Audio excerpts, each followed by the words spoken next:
할렐루야, 크리스찬 꿈 해석 이렇게 하라. 이 시간은 함께 꿈을 해석해보는 시간입니다.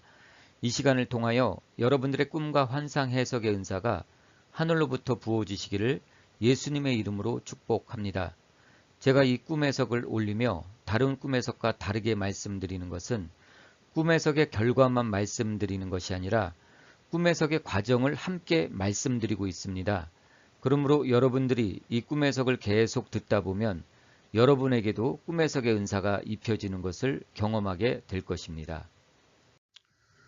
오늘 꿈은 목회자들의 영적 교만을 보여주는 꿈이라고 할 수 있습니다. 먼저 꿈의 내용을 보도록 하겠습니다. 꿈에 반짝거리며 멋진 오토바이 한 대가 서 있었습니다. 저는 옷도 멋지게 입고 있었고 그리고 그 오토바이를 탔습니다. 오토바이를 타는데 바지가 몸에 딱 맞는 게 멋졌습니다.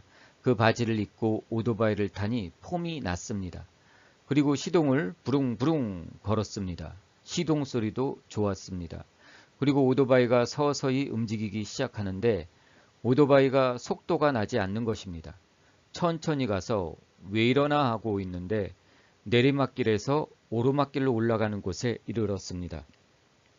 오르막길로 올라가는데 오토바이가 속도가 나지 않고 올라가기가 너무 힘든 것입니다. 심지어 아이들은 자전거를 타고 내리막의 속도로 탄력을 받아 오르막길을 거뿐히 올라가는데 그 큰 오토바이가 올라가지 않으니 저는 내려서 오토바이를 끌고 올라가서 오른쪽 옆에 다리가 있어서 다리에서 오토바이를 돌려서 제가 온 길을 다시 쳐다보았습니다. 이러한 꿈을 꾸었을 때 가장 좋은 꿈의 해석은 깨어나자마자 생각난 것이라고 말씀드렸습니다. 아, 이 꿈은 어떤 꿈이구나 하고 떠오를 때가 있습니다. 그것은 가장 좋은 해석이라고 할 수 있습니다. 만일 그런 것이 없다면 우리는 일어나지 마시고 그대로 자리에 누워서 하나님께 물어보아야 하는 것이죠. 하나님, 이 꿈이 어떤 꿈입니까? 무엇을 저에게 말씀하시고자 하십니까? 라고 물어봐야 되죠. 창세기 40장 8절에도 꿈의 해석은 하나님께 있다고 하였습니다. 그러므로 하나님께 물어보는 것이 당연한 것입니다. 이제 꿈을 한 문장으로 만들어 보면 멋진 오토바이를 타고도 속도가 나지 않고 오히려 자전거보다 못하니 좋은 성과를 낼 수 없음을 의미하는 꿈이죠. 이것을 한 문장으로 만들면 멋진 오토바이를 타고도 속도가 나지 않는 꿈이라고 할 수 있습니다. 이제 이러한 한 문장 꿈 해석을 통해서 이제 부분적인 상징 하나하나의 해석을 한번 보도록 하겠습니다. 이 꿈에서 사용한 상징은 오토바이, 내리막길, 오르막길, 자전거, 우측, 다리 이 정도로 볼 수 있습니다. 먼저 오토바이를 보도록 하겠습니다. 오토바이는 성경에 없죠. 그러므로 사회적, 문화적 또는 개인적 경험 측면에서 그 상징의 의미를 찾아보는 것이 좋습니다. 오토바이는 쉽고 빠른 속도로 원하는 장소까지 이동할 수 있는 교통수단입니다. 우리의 힘을 들이지 않고 빠르게 이동할 수 있는 것, 이런 것들은 성령의 힘, 성령의 능력을 의미할 수 있습니다. 그렇지만 많은 사람을 태울 수가 없습니다. 그러므로 오토바이는 한두 사람에 속한 성령 충만한 사역이라고 할 수 있습니다. 이것은 이 긍정적인 측면에서 상징을 해석한 것이겠죠. 부정적인 측면에서 본다면은 우리가 운전을 하고 국도를 가다 보면은 뭐 한 대의 자동차 값을 훨씬 뛰어넘는 휘황찬란한 오토바이들이 삐리삐리 울리면서 행렬을 지고 가는 것을 볼 수가 있습니다.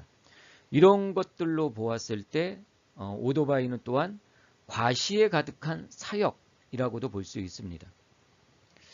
꿈에서 멋진 오토바이를 보았고 그 오토바이에 맞는 옷을 입은 것이 멋지게 보인 것 등을 보았을 때 이것은 교만을 말씀하는 꿈이라 할 수 있습니다.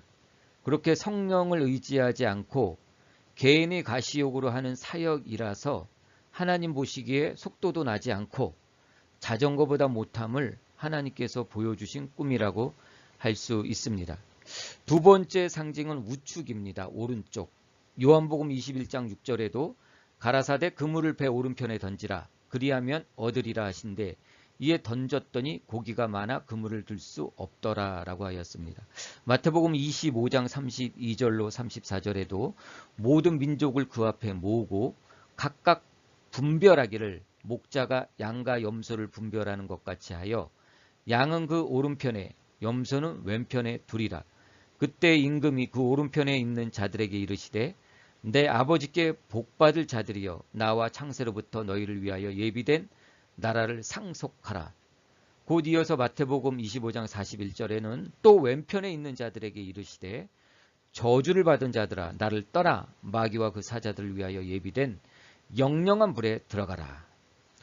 그렇습니다. 성경에서 오른쪽은 의인이 있을 곳입니다. 예수님께서도 하나님의 오른편에 앉아 계시다고 했고 또한 베드로에게도 그물을 오른편에 던졌을 때 그물이 찢어질 듯 그물에 꽉 찬 물고기를 수확할 수가 있었습니다.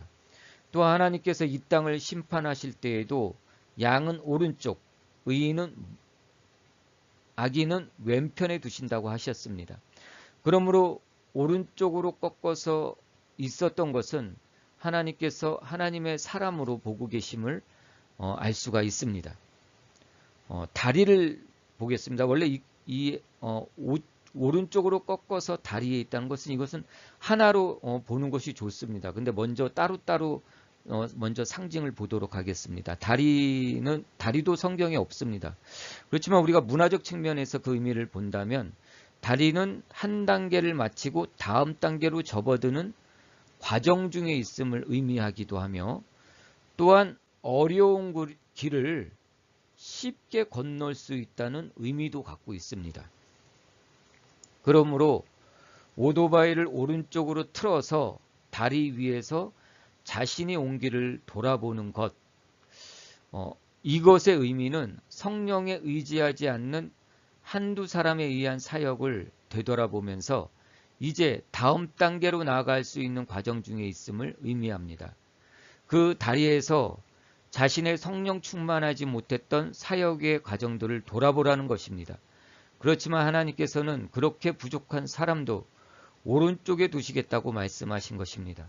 하나님께서 오른쪽에 두셨음에 감사하는 마음과 기도를 드려야 할 것입니다. 만일 꿈에서 오른쪽이 아닌 왼쪽으로 틀어서 온 길을 바라보았다면 생각만 해도 너무 끔찍합니다. 여지껏 어떻게 사역을 했건 사역이 또는 굉장히 성공적이었어도 하나님께서 하나님의 택한 자로 보지 않고 계시다는 것을 의미합니다.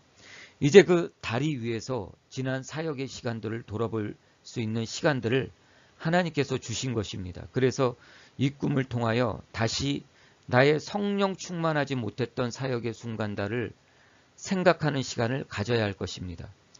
교만에 가득 차 있던 시간들, 하나님이 아닌 성도들에게 잘 보이고 싶었던 설교, 그러한 마음들, 그러한 시간들에 대하여 하나님께 회개하는 시간을 또한 가져야 할 것입니다.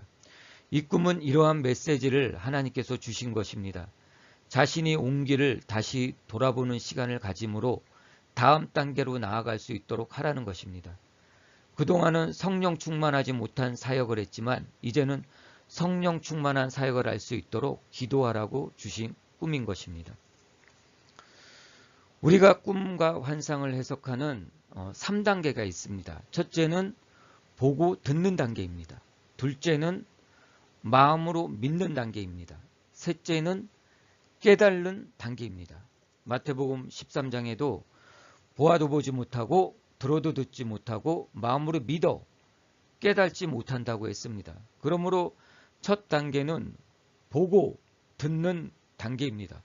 보고 듣는 단계가 굉장히 중요합니다. 목회자를 비롯한 성도들 대부분이 여기서 막히고 있습니다. 요즘 뉴스에 나오는 목회자들의 그루밍 성범죄, 또 얼마 전에 마트에서 여성의 치마 속을 촬영하다 몰카를 찍다가 걸렸죠. 걸려서 조사해보니 모 교회의 부목사였습니다. 저는 이 목회자들에게도 하나님께서 분명 보여주실 것이라고 생각합니다. 환상을 볼 줄 모른다면 꿈으로라도 하나님께서 분명 보여주셨을 것입니다. 꿈에 더러운 것을 옷에 묻히고 다니든지, 안 그러면 꿈에 자신의 방이 온통 더럽혀져 있는 것을 보든지, 안 그러면 자신의 옷에 더러운 것이 묻어 있는 것을 보든지, 또는 벌거벗거나 또는 속옷바람으로 거리를 활보하는 꿈을 꾸든지, 아마 이런 식으로 하나님께서 분명 보여주셨을 것입니다. 그런데 보아도 보지 못하고 들어도 듣지 못하는 영적 어두운 가운데 있으니 이러한 일이 터져서 하나님 이름의 영광이 가리우고 만 것입니다. 욥기 33장 14절로 16절에도 사람은 무관히 여겨도 하나님은 한 번 말씀하시고 다시 말씀하시되 사람이 침상에서 졸며 깊이 잠들 때에나 꿈에나 밤의 환상 중에 사람의 귀를 여시고 인치듯 교훈하시나니 라고 하였습니다. 이렇듯 하나님께서는 한 번 말씀하시고 다시 말씀하십니다. 우리에게 꿈으로 한 번 말씀하시고 다시 말씀하시고 또 말씀하십니다. 그런데 사람이 무관히 여깁니다. 가볍게 여깁니다. 아무것도 아니겠지 생각합니다. 보아도 볼 줄 모릅니다. 꿈으로 들어도 들을 줄 모릅니다. 즉 이러한 것들로 보았을 때 우리는 꿈과 환상을 해석하기 위해서 먼저 보고 듣는 것이 중요한 것입니다. 오늘 이 꿈의 해석을 통하여서 여러분들에게도 보고 듣는 귀가 먼저 열렸으면 좋겠습니다. 보고 듣는 귀가 열리고 보는 눈이 열리시기를 예수님의 이름으로 축복드립니다.